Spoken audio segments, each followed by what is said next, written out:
নির্বাচন কমিশনের পক্ষ থেকে এখন পর্যন্ত কার্যকরভাবে দৃশ্যমানভাবে একটি সুষ্ঠু নিরপেক্ষ নির্বাচন করার জন্য যে উদ্যোগ এবং যে উৎসাহ এবং যে সক্ষমতা প্রদর্শন করা দরকার সেটার বড় ধরনের ঘাটতি ওনারা দেখতে পাচ্ছেন।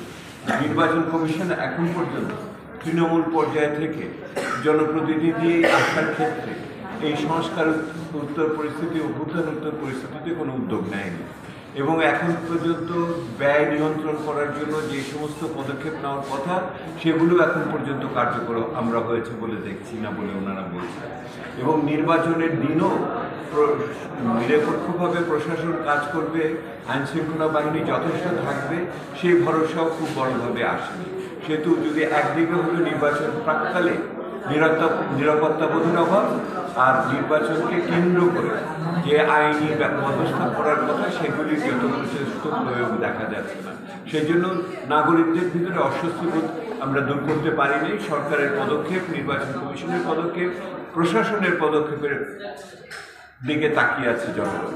এই পর্যন্ত যেগুলি হচ্ছে, এখন আরও বাকি 3টে আলোচনা চলছে এবং 18টি বিশ্ববিদ্যালয়ের তরুণ সমাজের সাথে আলোচনা করছে। এটা একত্রিতভাবে একটি নাগরিক ইশতেহারের মাধ্যমে ডিসেম্বরের প্রথমে আমরা এটা জাতীয় রাজনৈতিক নেতৃবৃন্দর হাতে দেব এবং একই রকমভাবে আমরা রিফর্ম ট্র্যাকার বলছি, সংস্কার কতখানি কোথায় কার্যকর হয়েছে তারও একটা মূল্যায়ন আমরা সরকারের হাতে দিব এই সরকারের অবশিষ্ট সময়কালের জন্য। আর পাশাপাশি আগামী দিনের সরকারের যারা প্রত্যাশী তাদের হাতেও নির্বাচনী ইশতেহারের ভিতরে একটা ঢোকানোর আমরা চেষ্টা করব। আমাদের অবস্থান হলো সরকার আসবে, সরকার যাবে, কিন্তু বাংলাদেশের জনগণ থাকবে, দেশটাও থাকবে। সেটা আমাদের প্রচেষ্টাকে নাগরিক হিসেবে অব্যাহত রাখতে হবে।